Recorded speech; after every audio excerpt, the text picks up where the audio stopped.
A Confissão de Fé Batista de 1689 e a Teologia Pactual, Jeff Johnson. Historicamente, os batistas reformados são pactuais. Embora eles difiram de seus irmãos presbiterianos em algumas questões-chave, de acordo com a Confissão de Fé Batista de Londres de 1689, os batistas estavam igualmente comprometidos com uma robusta estrutura pactual da história da redenção. De fato, cada capítulo da Confissão é construído sobre uma matriz pactual.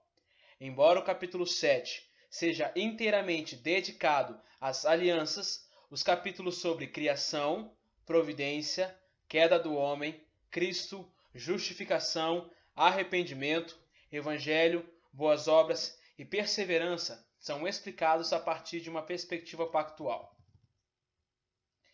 Para nossos antepassados batistas, uma alteração da doutrina dos pactos é uma alteração do Evangelho de Jesus Cristo. O Evangelho, em seu contexto mais amplo, inclui o cumprimento do pacto de obras pelo segundo Adão, Jesus, o Cristo, que foi quebrado pelo primeiro Adão. O segundo Adão suportou suas maldições e assegurou suas bênçãos para todos aqueles que são escolhidos por Deus para serem representados pelo segundo Adão no pacto da graça. Com isso em mente, o capítulo 7 da Confissão enfatiza 3 verdades essenciais relacionadas ao seu arcabouço pactual. O parágrafo 1 confessa um pacto de obras pré-lapsariano. O parágrafo 2 confessa um pacto de graça pós-lapsariano. O parágrafo 3 confessa um pacto eterno de redenção. O pacto de obras. O parágrafo 1 confessa um pacto de obras pré-lapsariano. Embora a expressão pacto de obras apareça no capítulo 7, parágrafo 1 da Confissão de Westminster, mas esteja ausente no capítulo 7, parágrafo 1 da Confissão de Fé Batista de 1689, contudo, não é porque a Confissão de Fé Batista de 1689 nega que o acordo pré-queda de Deus com Adão fosse um pacto de obras. Isso fica claro no capítulo 20, parágrafo 1, onde a Confissão de Fé Batista de 1689 o chama de o pacto de obras. Além disso, no capítulo 19, parágrafo 1, a Confissão de Fé Batista de 1689 explica que esse pacto pré-lapsariano foi baseado em obras. Abre aspas. Deus deu a Adão uma lei de obediência universal escrita em seu coração, e um particular preceito de não comer do fruto da árvore do conhecimento do bem e do mal, a qual ele obrigou-o e a toda a sua posteridade para pessoal, inteira, exata e perpétua obediência. Prometeu vida sobre o cumprimento e ameaçou com a morte a violação da mesma. Adão, em seu estado de inocência, como está no capítulo 7, parágrafo 3, mereceria a vida eterna por meio da obediência à lei moral de Deus. Qualquer coisa menos que a obediência perfeita resultaria em morte. E como Nehemiah Cox nos lembrou, essa aliança não incluía nem mesmo o mínimo de misericórdia perdoadora. A necessidade do pacto de obras.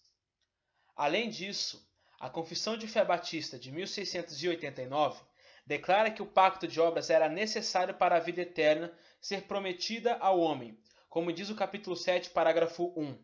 Abre aspas. Embora as criaturas racionais lhe devam obediência como seu Criador, nunca poderiam ter alcançado a recompensa da vida, senão por alguma condescendência voluntária da parte de Deus, que ele se agrada em expressar por meio de aliança. Fecha aspas. Isso implica que a qualidade da vida que Deus prometeu ao homem era de um valor maior do que aquela que o homem possuía em sua inocência, e de um valor maior do que aquela que Deus deveria recompensar o homem por sua obediência.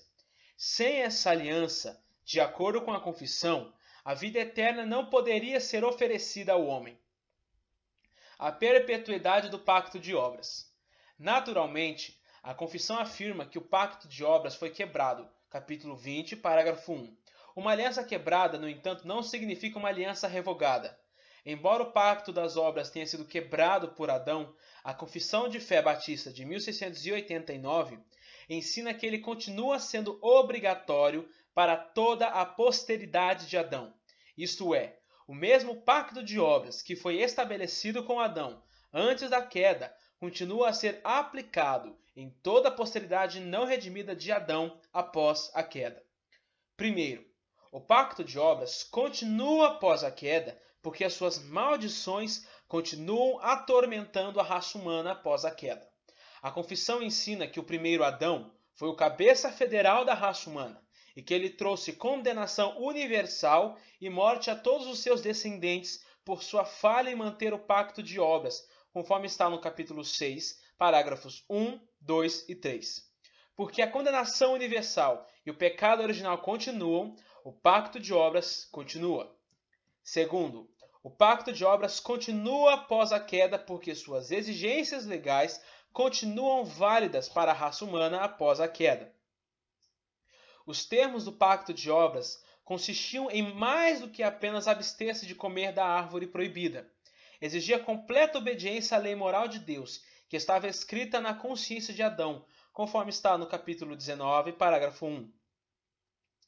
E embora seja impossível para os descendentes de Adão comer da árvore proibida, eles são capazes de violar a lei moral de Deus, que é igualmente escrita em sua consciência, como afirma a confissão, abre aspas, a mesma lei que primeiramente foi escrita no coração do homem, continuou a ser uma regra perfeita de justiça após a queda. Capítulo 19, parágrafo 2. 3. O pacto de obras continua após a queda porque a incapacidade moral do homem não anula a culpabilidade moral do homem. Embora a confissão claramente ensine que o homem caído é incapaz de cumprir as exigências do pacto de obras, abre aspas, o pacto das obras foi quebrado pelo pecado e tornou-se inútil para conduzir a vida, fecha aspas, conforme está no capítulo 20, parágrafo 1. Declara que os termos e promessas e ameaças do pacto de obras continuam para todos os filhos de Adão. Por exemplo, de acordo com a confissão, Israel lembrou-se dos termos do pacto de obras pré-lapsariano no pacto pós-lapsariano que foi estabelecido com eles no Monte Sinai. A mesma lei que foi escrita no coração de Adão, de acordo com a confissão, foi entregue por Deus nos Monte Sinai, conforme está no capítulo 19, parágrafo 2. Assim, mesmo que os homens caídos não possam obedecer a Deus, Deus ainda requer a obediência deles. 4. O pacto das obras continua após a queda, como o capítulo 19, parágrafo 6 implica fortemente, porque a única maneira de ser livre das exigências da lei, como um pacto de obras, é ser justificado por Cristo e trazido para o pacto da graça pela fé. Ao contrário de nossos amigos presbiterianos, os batistas não acreditam em nenhuma membresia pactual dupla. De acordo com a Confissão de Fé Batista de 1689, os descendentes de Adão estão sob o pacto das obras ou estão sob o pacto da graça. É um ou outro, pois é impossível que aqueles representados pelo primeiro Adão, isto é, a semente natural dos crentes, sejam membros do pacto da graça. Além disso, assim como é impossível para aqueles que são representados pelo primeiro Adão manterem o pacto das obras, assim também é impossível para aqueles que são representados pelo segundo Adão quebrarem o pacto da graça. Esse é um importante distintivo batista, confirmado pela Confissão de Fé Batista de 1689. Em resumo, o pacto de obras consistia em Deus prometendo a Adão e aos seus filhos a vida eterna por meio de uma obediência perfeita, e ameaçando a morte eterna por um único ato de desobediência. Embora Adão tenha quebrado o pacto de obras e trazido a morte e a condenação sobre toda a sua semente, as exigências e maldições do pacto de obras continuam a ser aplicadas a todos os descendentes de Adão que estão fora da fé em Jesus Cristo. Pacto da graça. Porque o pacto de obras deixa os pecadores sem esperança, os pecadores precisam do Evangelho.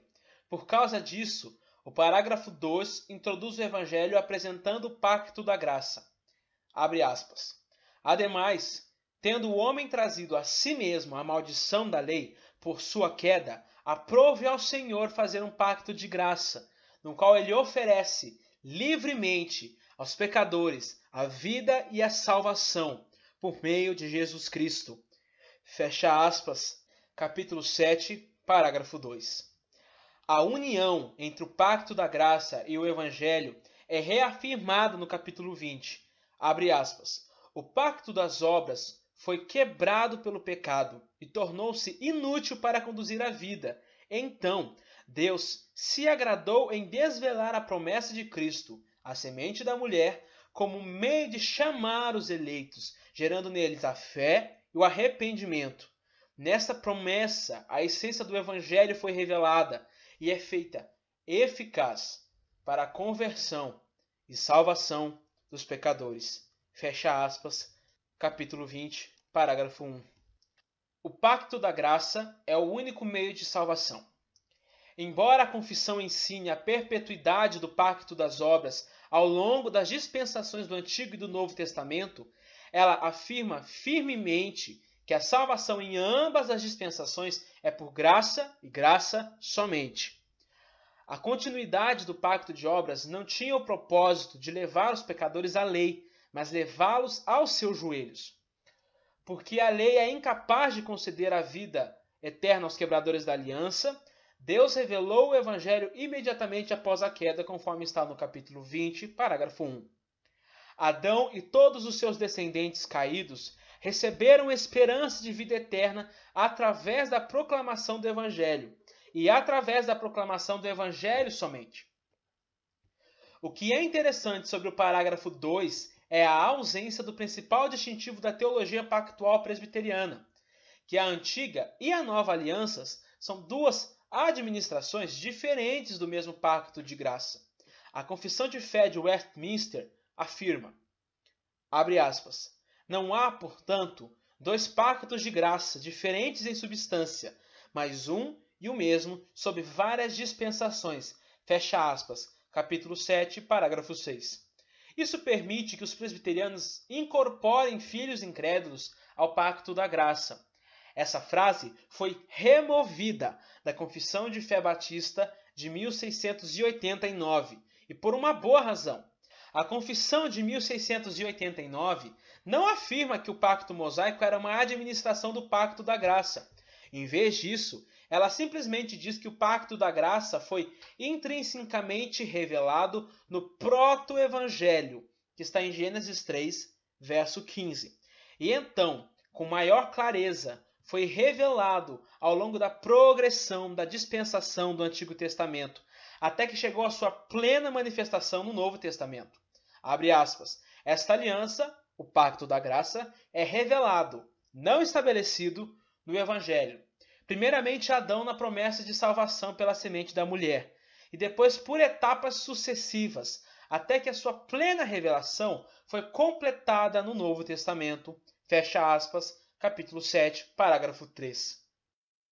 Mais explicitamente, a Confissão de 1689 diz que o pacto da graça, que foi estabelecido pelo sangue de Jesus, possui um efeito retroativo durante a dispensação do Antigo Testamento. Abre aspas. Embora o preço da redenção não tenha sido realmente pago por Cristo, senão depois da sua encarnação, contudo, a virtude, a eficácia e os benefícios dela foram comunicadas aos eleitos em todas as épocas. Fecha aspas, capítulo 8, parágrafo 6.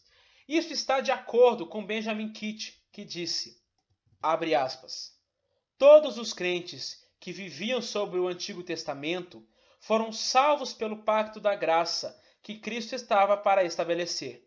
Fecha aspas.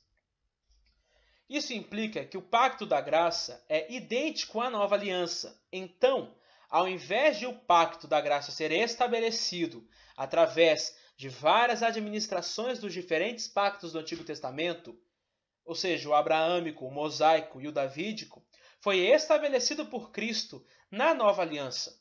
Portanto, os crentes do Antigo Testamento foram salvos pela fé em Cristo da mesma forma que os crentes do Novo Testamento são salvos pela fé em Cristo. Ou, como afirma o parágrafo 3, Abre aspas. É somente pela graça desta aliança que todos da posteridade do caído Adão já foram salvos, obtiveram a vida e a bem-aventurada imortalidade. Fecha aspas.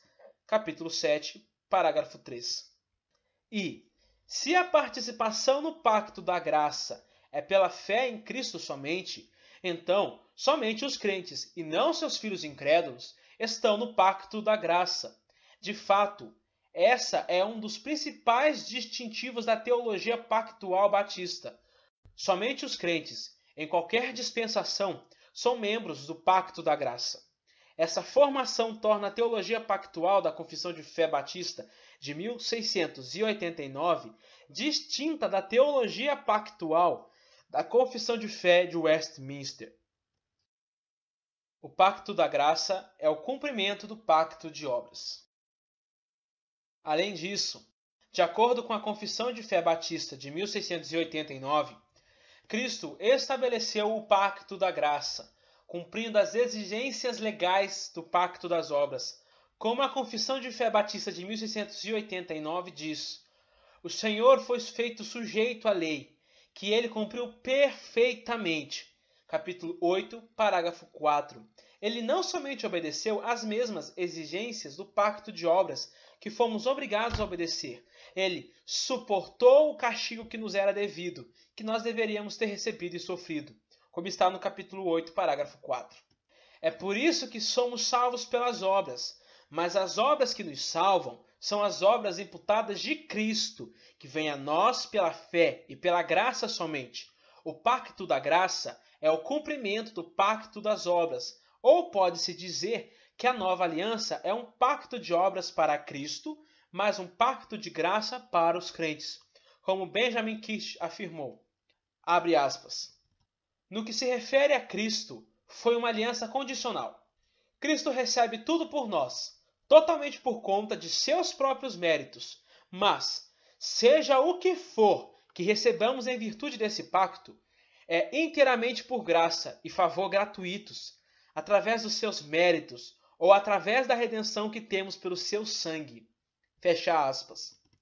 Nessa estrutura pactual, vemos a unidade das Escrituras e um único plano de redenção em todo o Antigo e Novo Testamento. Os filhos de Adão são condenados pelo primeiro Adão ou são justificados pelo segundo Adão. Eles estão sob o pacto das obras ou sob o pacto da graça, e isso depende de quem é o seu cabeça federal. Novamente, isso separa os batistas dos presbiterianos, pois não permite que filhos incrédulos ou que quebradores da aliança sejam membros do pacto da graça. O pacto da redenção. O último parágrafo do capítulo 7 explica por que a história da redenção não mostra Deus como que ajustando os seus planos inesperadamente à medida que age. O pacto da graça foi estabelecido por Cristo ao suportar a penalidade do pacto das obras em sua morte e merecendo a recompensa do pacto das obras em sua ressurreição. No entanto, tudo isso estava de acordo com o plano eterno de Deus, que foi estabelecido entre o Pai e o Filho, antes da fundação do mundo, como está no capítulo 7, parágrafo 1 da Confissão. Ou como o capítulo 8 explica, abre aspas, aprove a Deus em seu eterno propósito e de acordo com o pacto estabelecido entre ambos, escolher e ordenar o Senhor Jesus, seu Filho unigênito, para ser o mediador entre Deus e os homens. Fecha aspas, capítulo 8, parágrafo 1. Assim, a história da redenção, incluindo o pacto de obras do período pré-lapsariano e o pacto da graça pós-lapsariano, é o resultado do pacto eterno da redenção. Conclusão. A teologia pactual de 1689 é brilhantemente exposta. Afirma claramente as principais características da teologia pactual batista. Existe um pacto de obras que foi quebrado pelo primeiro Adão e condena todos os incrédulos, mas que foi cumprido pelo segundo Adão, que estabeleceu o pós-lapsariano pacto da graça somente para os crentes, e isso estava de acordo com o pacto eterno da redenção, com uma clara distinção entre o pacto das obras e o pacto da graça, e com uma clara distinção entre incrédulos e crentes. A Confissão de 1689 apresenta uma teologia pactual distinta, que é completamente batista. Você ouviu a Confissão de 1689 e a Teologia Pactual, por Jeff Johnson. Narração por Lucas Moreira Barbosa. Uma produção do site oestandartedecristo.com.